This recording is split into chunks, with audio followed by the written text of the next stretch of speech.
Hi, I'm Ronnie Cho here at Square One. So an essential part of any campaign is how you're telling your story and how that story is being told and delivered to a broader audience.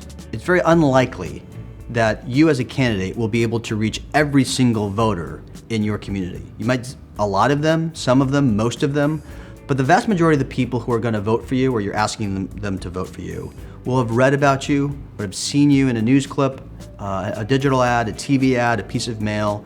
And so all of that is what we consider paid communications, ways that people are being informed about your platform, the office you're running in, and why they should vote for you. These are very critical pieces of a winning campaign that we're going to talk about. So even before you start thinking about communications and media, you got to ask yourself the why. Tell your story. Why are you running for office? Why is this particular issue motivating you to make this public declaration that you're running for office to fight for people? As you've asked yourself even before you thought about running, am I doing this for the right reasons? What is the reason that I'm deciding to run? Those are the things that you need to hone in on in order to make the case for other people to also be invested in your race.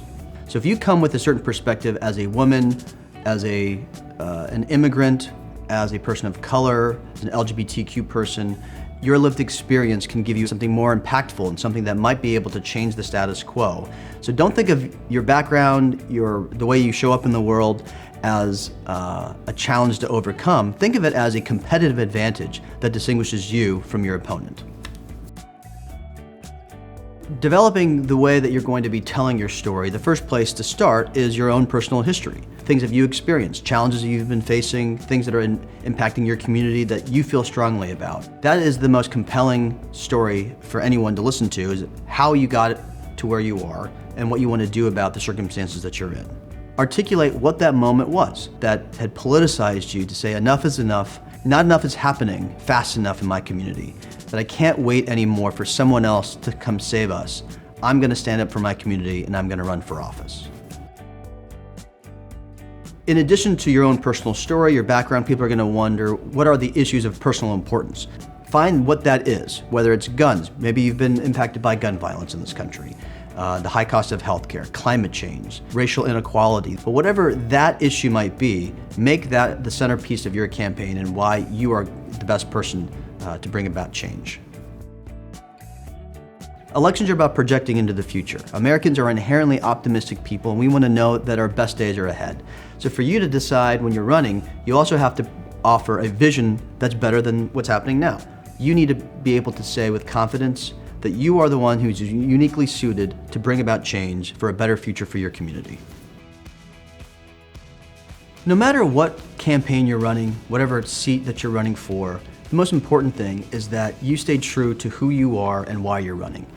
That's the most important thing for voters, to have a sense of integrity. That you're doing this because you are motivated by an issue, you are impacted by something, you are inspired or even upset about the state of affairs in our country and our communities, that be the reason why people know you. The last thing we need are more folks who are inauthentic, who just seem like they're doing this because they want the attention, it's an ego boost for them. That's not going to get anyone excited about your race. Because ultimately it's about you. It's your name on the ballot. How do you want the world to perceive you? Is it someone that you can feel proud of looking in the mirror every day? Or is it someone else that you don't recognize? Because ultimately the American people have a keen sense of authenticity and something that we crave in our leaders and we don't get enough of. So come as you are. You're enough as you are. Be yourself, and don't be afraid to tell your story and allow people to get to know you better.